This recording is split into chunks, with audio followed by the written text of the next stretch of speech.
Bonjour à tous, bienvenue sur le plateau de l'interview à la une, l'émission de la rédaction de Nice Matin en partenariat avec Radio Émotion. Une émission que j'ai le plaisir de présenter avec Frédéric Maurice. Il est chef de l'édition Nice Métropole de Nice Matin. Bonjour Frédéric. Bonjour Denis. Notre invité aujourd'hui, Robert Inger, ancien dirigeant du Parti communiste français dans les Alpes-Maritimes et figure de la gauche azuréenne. Bonjour Robert Inger. Alors Robert Inger, cette émission est enregistrée avant la décision du Conseil constitutionnel. Si celui-ci valide ou du moins valide les grandes lignes de la réforme, est-ce que ça veut dire que c'est la fin du combat syndical, social ? Non, de ce point de vue-là, l'intersyndicale a été, les principaux responsables de l'intersyndicale ont été clairs, ça veut dire qu'ils allaient poursuivre. La décision du Conseil constitutionnel est une étape, je dirais, d'un point de vue juridique du processus, mais ça n'enlève à rien la détermination des hommes et des femmes qui rejettent ce projet de loi. Et donc, les mobilisations vont continuer sous des formes que l'intersyndicale décidera. Jeudi, on a connu la 12e journée de mobilisation. Cette mobilisation, vous la sentez comment ? Elle est toujours très forte. Elle peut, le cas échéant, se poursuivre sous d'autres formes. Moi, je l'ai senti encore très forte hier dans les rues de Nice, avec un phénomène, bien évidemment, tout le monde attend de voir ce qui va se passer du côté du Conseil constitutionnel. Et je pense que ça va rebondir parce qu'il y a un sentiment aujourd'hui, un ras-le-bol, un sentiment d'injustice à l'égard de cette réforme. Et s'ajoute à ça le fait qu'au bout de 3 mois, l'entêtement du président de la République face à une opinion publique qui est massivement, à près de 80% contre, commence à créer une tension et les gens n'ont pas envie de se faire marcher Robert dessus. Inger, vous dites que c'est de l'entêtement. On peut aussi considérer que c'est du courage face à une situation financière qui, on le sait, va se dégrader et la responsabilité d'un président qui avait affiché la couleur et annoncé cette réforme dans son programme. C'est de l'entêtement et quand les marchés financiers commencent à faire passer le message au président de la République, l'entêtement, ça suffit, c'est qu'aujourd'hui, eux considèrent que ce n'est pas une urgence. Les dernières déclarations de Strauss-Kahn, qui fait un retour sur la scène politique française pour dire que ce n'est pas la priorité, sont révélatrices du sentiment qu'il y a aujourd'hui au sein du grand patronat. Cette réforme, on a un président de la République qui a un ego démesuré et qui considère qu'il allait imposer sa loi. Pour autant, est-ce que Dominique Strauss-Kahn a vraiment son mot à dire sur le sujet ? Dominique Strauss-Kahn, il a beaucoup de défauts, sauf qu'il est toujours très en lien avec les milieux d'affaires. Et quand un personnage comme celui-ci envoie un message, c'est qu'il y a quelque chose qui se passe dans le pays. Il y a eu plusieurs messages, il y a eu plusieurs grands patrons qui se sont exprimés là-dessus en disant « stop, maintenant ça suffit ». Aujourd'hui, il faut que le président de la République arrête de s'entêter. Et s'il ne veut pas arrêter de s'entêter, je pense que la mobilisation populaire va continuer. Pour autant, est-ce que c'est vraiment réaliste de vouloir rétablir l'âge de départ à la retraite à 60 ans ? Bien sûr. La question, c'est une volonté politique. La question, c'est de quelle est l'utilisation que l'on fait aujourd'hui. Aujourd'hui, on nous parle du fait que ça soit réaliste ou pas. Le CAC 40 vient encore de battre un record. Les dividendes versés en 2022 ont encore battu des records. Alors, pendant que les dividendes battent des records, on est en train de nous expliquer que c'est pas possible la retraite à 60 ans. Non. La question, c'est quelle utilisation de l'argent. Or, Macron est un produit des marchés financiers. Il considère que la priorité, ce sont les dividendes versés et non pas les pensions de retraite versées. Eh bien, nous, comme une immense majorité de notre peuple, on fait le choix des pensions versées et non pas des dividendes versés. Frédéric. Parlons Parti communiste, votre parti. Pourquoi avez-vous abandonné la direction du PCF dans les Alpes-Maritimes ? Écoutez, j'ai décidé de passer à autre chose parce que les salades internes, les débats internes du Parti communiste aujourd'hui m'affligent plus qu'autre chose. Donc j'ai envie de passer à autre chose. Ceux qui ont envie de se dépatouiller dans les débats internes du PCF, je leur souhaite bon courage. Aujourd'hui, malheureusement, je considère qu'on assiste à un rétrécissement du Parti communiste, au moins dans son ambition de transformatrice de la société. Quand on en est à aller rencontrer Cazeneuve, c'est que il y a un problème dans la boutique. Donc aujourd'hui, la ligne de conduite depuis 2018 qui a été de taper systématiquement sur Mélenchon, puis depuis 2022 sur la NUPES, je pense que c'est pas ce dont a besoin notre peuple. Le Parti communiste n'est pas une fin en soi, c'est un outil qui doit être utile à changer la société. Et je pense qu'aujourd'hui, de ce point de vue-là, il y aurait beaucoup à faire et à faire autrement. Des cadres du parti dénoncent une purge à l'occasion du dernier congrès départemental des 18 et 19 mars. Le comité départemental a été réduit de 45 à 30 personnes. Est-ce que vous partagez leurs critiques ? Je pense qu'il y a eu une réduction plus que sensible. Il y a des gens de qualité, des compétences qui ont été écartés. Et en fin de compte, c'est ce à quoi on assiste à chaque période de rétrécissement. C'est-à-dire qu'on se prive d'un savoir-faire. On verra à l'usage ce qui va en advenir, mais je pense véritablement que l'essentiel est ailleurs aujourd'hui. Il y a des combats à mener dans la société, il y a le mouvement social, et au-delà, il y a plein de combats, outre les questions sociales, sur les questions environnementales, sur la question du vivre ensemble. Donc il y a d'autres urgences, et les communistes peuvent se rendre utiles sur d'autres combats. Est-ce que Fabien Roussel a eu raison de se présenter au présidentiel en 2022 ? Je pense qu'il a eu raison à un moment donné de se présenter, de porter une ambition, mais après, à un moment donné, il faut aussi tirer les leçons de la réussite ou pas d'une candidature et du fait qu'aujourd'hui, compte tenu on n'est plus dans la situation qu'on a connue jusqu'en 1995, 2 candidats de gauche, 2 candidats de droite, et à l'arrivée, il y a la gauche et la droite présentes. On est aujourd'hui dans la situation où il y en a 3 au départ et il n'y en a que 2 à l'arrivée. Or, ça fait 2 fois d'affilée qu'à l'arrivée, on a l'extrême droite et la droite. Et si la gauche veut pouvoir l'emporter, il faut qu'elle soit présente au second tour. Et si elle veut présente au second tour, c'est la nature même des institutions. Il faudra que nous aboutissions à un candidat unique de la gauche. C'est la leçon, moi, que je tire des échéances de 2017 et de 2022. C'est pas la leçon que tire une majorité de mes camarades, je le regrette. Mais à titre personnel, moi, je mènerai le combat pour qu'on aboutisse, pour qu'une femme ou un homme de gauche puisse rassembler largement les forces de gauche pour prétendre à la victoire finale en 2027. C'est Jean-Luc Mélenchon qui reste le mieux placé dans ce contexte-là ? Aujourd'hui, franchement, moi, je ferme la porte à aucune possibilité. Si on prend le dernier congrès de la CGT, il y avait 3 partants et à l'arrivée, c'est une 4e que personne n'attendait qui a été élu secrétaire général. Je fais confiance au bon sens populaire pour à l'arrivée faire le bon choix. Mais je pense que sur la question des échéances de 2027, tout le monde doit faire preuve d'humilité. Et si on veut la gagner, on gagnera ensemble. Et chacun, à un moment donné, doit faire le travail nécessaire. Jean-Luc Mélenchon, cette semaine, a semblé adouber François Ruffin pour la prochaine présidentielle par un tweet. Est-ce que François Ruffin, ça peut être une figure ? Il y a beaucoup de personnalités à gauche qui peuvent être une figure. Chez les insoumis, chez les communistes, chez les écologistes et chez les socialistes. Donc moi, je ferme la porte à aucune personnalité qui puisse, et ça là, le défi, rassembler tout le monde sur un contenu véritablement... qui constitue véritablement une alternative et non pas une simple alternance version Hollande ou Cazeneuve. Donc de ce point de vue-là, la gauche est riche de sa diversité, il faudra qu'elle soit riche de son intelligence politique à se rassembler. Fabien Roussel appelle à construire un nouveau front populaire pour dépasser la NUPES, aller bien au-delà. Est-ce qu'il a raison ? Tout le monde dit qu'il faut améliorer la NUPES. Mais améliorer la NUPES, ça ne veut pas dire que la NUPES est dépassée au sens... c'est un truc qui n'a pas été utile, entre guillemets. La NUPES, il faut bien le mesurer en quelques semaines, l'ensemble des forces de gauche qui se mettent d'accord sur 700 et quelques propositions et qui permet à la gauche un souffle en gain de nombre de députés. Donc la NUPES est un atout, est un socle de départ. Après, la NUPES, il faut vraiment l'élargir aux forces sociales, l'élargir aux forces citoyennes.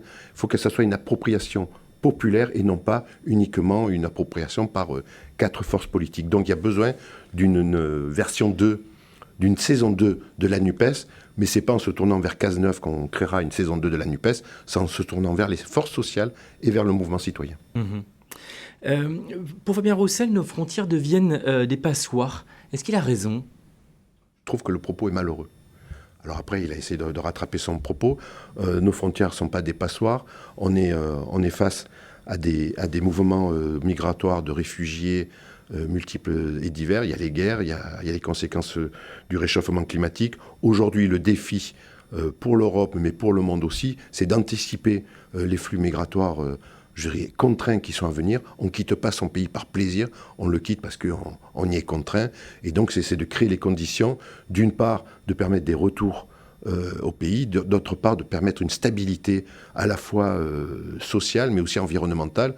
Or, aujourd'hui, le dérèglement climatique ne sera pas sans conséquences sur des mouvements migratoires. Nous, c'est le GIEC qui le dit, le pourtour méditerranéen est une véritable marmite. Donc, au lieu de considérer qu'il y a des passoires, il y a des trous dans la passoire, c'est comment on fait pour permettre éventuellement aux gens de rester dans leur pays, de les aider à passer le cap du réchauffement, à résister face au réchauffement climatique, et comment on crée dans notre pays les conditions d'accueil humaine et digne d'un pays de la 6e puissance du monde. Alors justement, ici nous sommes aux premières loges avec la frontière avec l'Italie. On l'a vu, la surveillance a été renforcée ces derniers jours. Comment, de votre point de vue, faudrait-il gérer la question des entrées sur le territoire français et de l'immigration clandestine? Il y a une immigration clandestine parce qu'il n'y a pas de voie normalisée pour l'entrée sur le territoire européen et pour encadrer ces entrées sur le territoire européen. Donc à partir de là, tout se fait dans la clandestinité. Donc aujourd'hui, l'Europe a une responsabilité. Les flux migratoires qui arrivent en Europe, il faut quand même relativiser les choses, sont minimes par rapport aux flux internes qu'il y a au Moyen-Orient, en Afrique et dans d'autres zones, en particulier en Asie. Donc nous subissons pas, entre guillemets, l'essentiel des flux migratoires. Nous, il y a quelques dizaines de milliers de personnes qui veulent accéder à l'Europe. Il faut créer des conditions d'accueil. Et après, il faut qu'il y ait une solidarité européenne pour voir comment on traite les demandes les demandes d'asile et la question des réfugiés. Parce que, rappelons-le, hein, quand j'entends des fois les discours, oui, il faut les renvoyer chez eux. Avec le réchauffement climatique, on ne va pas renvoyer des gens dans le désert. On ne va pas renvoyer des gens dans les régions subsahariennes où, entre les mouvements islamistes et l'extension du Sahara, c'est des conditions de vie qui sont impossibles. Donc aujourd'hui, il y a une responsabilité politique de l'Europe, de solidarité. Il y a aussi un discours à tenir ou des solidarités concrètes à tenir avec des gouvernements africains qui eux aussi demandent à avoir les moyens pour empêcher ces flux migratoires, parce qu'en général, c'est leur jeunesse, c'est les personnes formées qui ont les moyens de partir. Donc là, ça nécessite qu'on ait avec eux des rapports normaux de coopération concrète. Et de ce point de vue-là, force est de constater que nous sommes très loin du compte. Quand je vois, par exemple, que nous sommes incapables d'abonder le fonds international de lutte contre le réchauffement climatique de 200 milliards d'euros, que nous sommes incapables de l'alimenter, ce fonds, au niveau international, ça met en évidence le fait que nous sommes très en retrait par rapport à ce qu'il faudrait faire pour lutter contre les conséquences du réchauffement climatique. Et les flux migratoires en sont une conséquence importante. L'ONU le chiffrait à l'aube de 2050 à 250 millions de personnes. Alors, à travers la planète. Sur un autre sujet, on voit que la situation s'est considérablement dégradée dans le quartier des Moulins à Nice, qui est soumis à la violence, au trafic de stupéfiants. On a vu les images et ces gens qui se promènent en plein jour avec des armes lourdes dans le quartier. Qu'est-ce qu'il faudrait faire pour le quartier des Moulins? Écoutez, il y a la réponse. D'abord, priorité. Toute ma solidarité aux populations locales, que ce soit les Moulins, mais d'autres quartiers de Nice, qui subissent ces trafics. Après, j'aime bien quand Christian Estrosi s'en prend à Darmanin. Il devrait mieux s'en prendre à Nicolas Sarkozy, qui a supprimé la police de proximité, qui a supprimé 10 000 postes de policiers et de gendarmes, et qui a supprimé les écoles de formation. Aujourd'hui, on paye ce retard, ce dégraissage, on le paye en termes de compétences sur le terrain et de recul de la présence humaine dans ces quartiers. Après, il y a un problème de fond. Parce qu'on va régler la question dans les Moulins, on va mettre des caméras, on va mettre un gendarme par entrée d'immeuble, d'accord.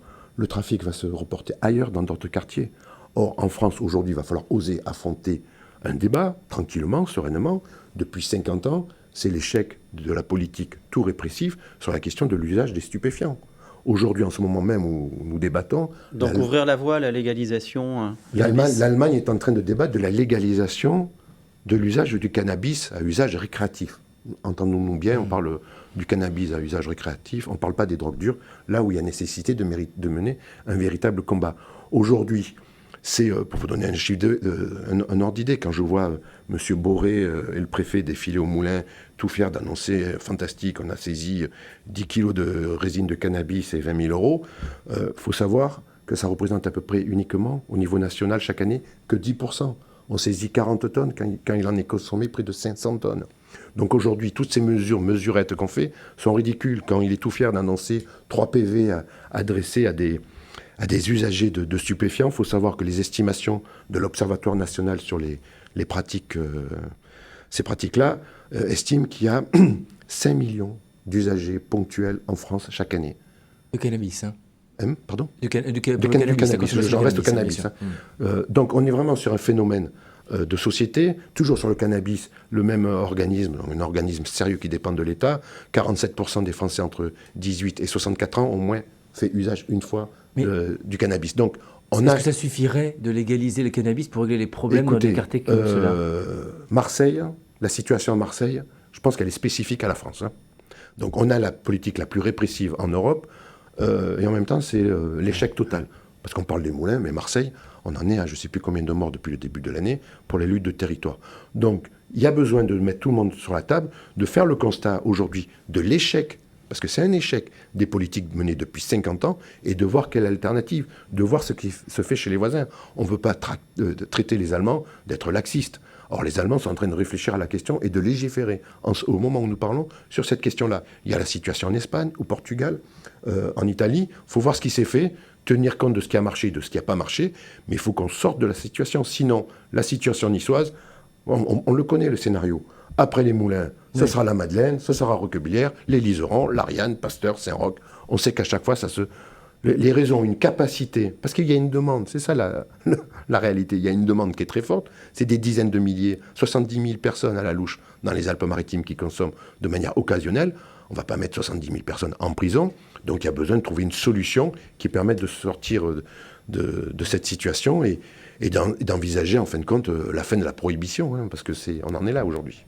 Le 1er juillet, le réseau de transport Ligne d'Azur va augmenter ses tarifs. Vous vous opposez à cette augmentation. Est-ce que c'est nécessairement aux contribuables de payer les conséquences de l'inflation sur un réseau de transport public? Non, d'autant plus que la mesure qui est prise par la métropole, par Christian Estrosi, c'est en fin de compte, ça aboutit à supprimer le titre de ce transport, ça veut dire le multivoyage 10 €, 10 voyages, qui est le plus utilisé et qui est de plus en plus utilisé sur Nice. C'est-à-dire qu'il est utilisé par près d'un tiers des usagers du tramway. Et cette mesure, l'augmentation des tarifs, vise à supprimer ce titre-là. Donc aujourd'hui, pour pouvoir faire 10 voyages, en fin de compte ce sera 12, il faudra payer 1,70 € le voyage. Donc c'est une augmentation de 70% du tarif que les usagers connaissent aujourd'hui. Et donc la volonté de la métropole, c'est en fin de compte d'obliger les gens qui font quelques voyages par mois, pas plus, de prendre des abonnements, et l'abonnement annuel, c'est 360 €. Donc les gens qui prennent les multi-voyages à 1 €, le voyage, c'est pas les gens les salariés d'entreprise qui peuvent avoir le versement de l'entreprise, c'est pas les personnes qui ont les abonnements gratuits ou qui ont les moyens de se payer les abonnements. Donc vous demandez juste le maintien de cette carte-là? Non, on veut, dans l'immédiat, stopper la question de la hausse. Pas d'augmentation de tarifs. Voilà, et l'augmentation de la hausse vise surtout à faire disparaître ce titre de transport. Et dans un deuxième temps, on pose la question. On veut réouvrir le débat sur la gratuité des transports en commun à Nice. Qui n'existe pas dans une agglomération de cette taille. Il n'y a pas d'équivalent. Si, le Luxembourg. Non, mais il y a des... La métropole de Montpellier va passer à partir du 23 décembre 2023 à la gratuité. C'est pas la même échelle que Nice, mais c'est en train de rattraper Nice en termes de population.